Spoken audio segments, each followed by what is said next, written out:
Chaque victoire commence dans la tête. Je joue pour moi, pour l'équipe et pour le dépassement. La pression, c'est ce qui fait les champions. Sur le terrain, c'est juste moi et mes émotions. T'es plus juste un joueur, t'es une version plus forte de toi-même. C'est des émotions brutes, des hauts et des bas.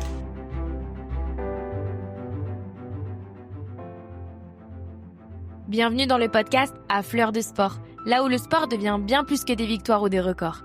Ici, on ne se contente pas de parler de performance ou de technique, mais plutôt de tout ce qui se passe à l'intérieur de nous. Ces émotions, celles qui nous boostent, nous challengent et qui parfois nous freinent.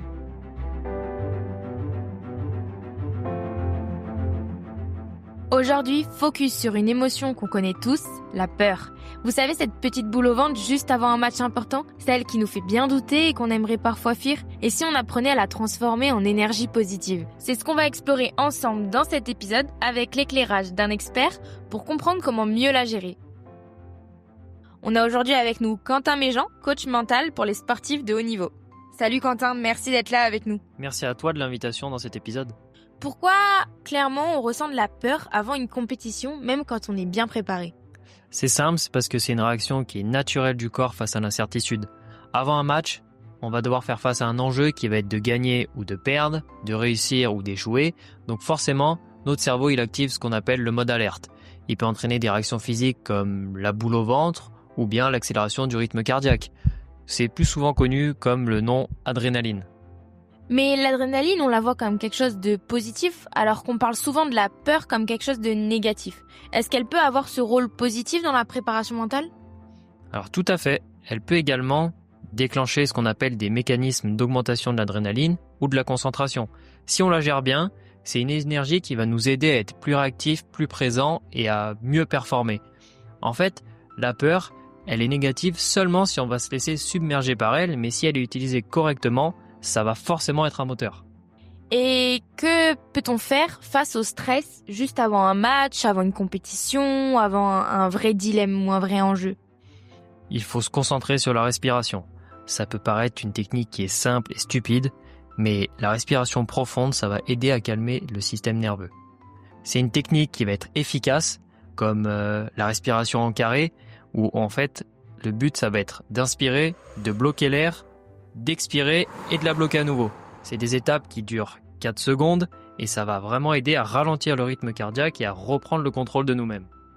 Et est-ce qu'il y a une autre méthode qui s'ajoute à celle-ci que tu recommandes à des sportifs qui ont du mal justement avec peut-être la respiration?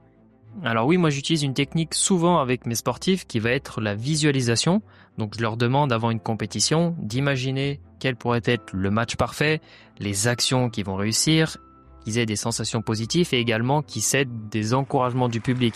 Cette répétition mentale, elle va aider à créer tout ce qu'on appelle des automatismes et à renforcer la confiance en soi. Il y a d'autres techniques également comme l'ancrage qui va consister à se rappeler d'un souvenir passé et à essayer de le reproduire à nouveau. Et est-ce que tu pourrais justement nous partager une histoire d'un athlète qui a utilisé une de ces techniques-là pour transformer sa peur finalement en force? Alors oui, je me souviens d'un jeune nageur qui avait énormément de potentiel, mais il perdait ses moyens à chaque compétition importante. Là, avant une finale régionale, on avait travaillé ensemble sur la respiration et la visualisation. Donc ce jour-là, il a eu une grande montée de stress juste avant de plonger, mais il n'a pas paniqué. Il a appliqué ce qu'on avait vu auparavant, il a pris une grande respiration, s'est recentré et s'est lancé. Résultat, il bat son record personnel et remporte la finale. À la fin, il est venu me voir et il m'a dit que pour la première fois, il avait l'impression de contrôler sa peur au lieu d'être submergé. J'imagine que pour vous, c'est quand même une réussite finalement d'accompagner des sportifs avec cette peur-là qui se transforme en force. Une réussite quand on sent qu'ils arrivent justement à s'en servir pour se dépasser et pas se laisser submerger. Il y a des sportifs qui sont plus ou moins avantagés ou désavantagés, typiquement les hypersensibles. Alors oui et non, car les athlètes hypersensibles, ils vont avoir une meilleure capacité d'adaptation, certes. Par contre, ils ressentent plus intensément tout ce qui va être les émotions. Donc ça peut être un inconvénient si les émotions les submergent, mais ça peut être également un atout s'ils arrivent à s'en servir et que ça devienne une vraie force. Ces athlètes-là, ils vont avoir une meilleure connexion aux sensations et ça va leur permettre de mieux réagir et de mieux anticiper tout événement imprévu. Est-ce qu'il y a par contre une différence entre les sports collectifs et les sports individuels? Tout à fait, car la dynamique ce sera pas du tout la même. Dans les sports individuels, l'athlète il va être seul face à lui, donc la peur elle va être très introspective et il va devoir apprendre à la gérer seul. Au contraire des sports collectifs, où il y a une dimension qui va être supplémentaire, la peur de décevoir ses coéquipiers ou de ne pas être à la hauteur du groupe tout simplement. Cette pression, elle peut être un frein, mais elle peut également être un levier de motivation si l'athlète il se dit « je ne joue pas que pour moi, je vais jouer pour l'équipe ». Et qu'est-ce que vous direz du coup à des jeunes, qu'ils soient dans un sport collectif ou un sport individuel, mais qui abandonnent par peur de l'échec finalement? Je leur dirais tout simplement qu'il y a forcément de l'échec dans le sport. L'échec, ça fait partie du chemin. On va en rencontrer dans le sport ou dans le quotidien. Il faut l'accepter. On ne peut pas progresser sans échouer. Chaque étape, ça va être une occasion d'apprendre quelque chose de nouveau sur soi, sur son jeu, sur ses limites.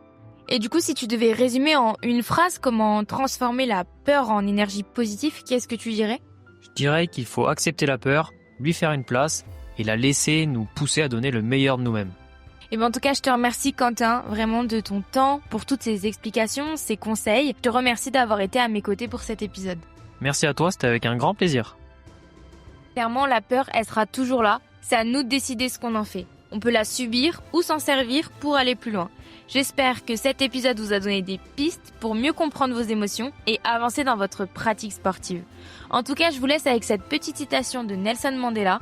Je n'ai jamais perdu, soit je gagne, soit j'apprends. Merci d'avoir écouté à Fleur de Sport. Si cet épisode t'a plu, n'hésite pas à le partager. Sinon, on se retrouve dans une semaine pour parler d'une émotion plus joyeuse, la satisfaction après l'effort. D'ici là, continuez à écouter vos émotions. À bientôt!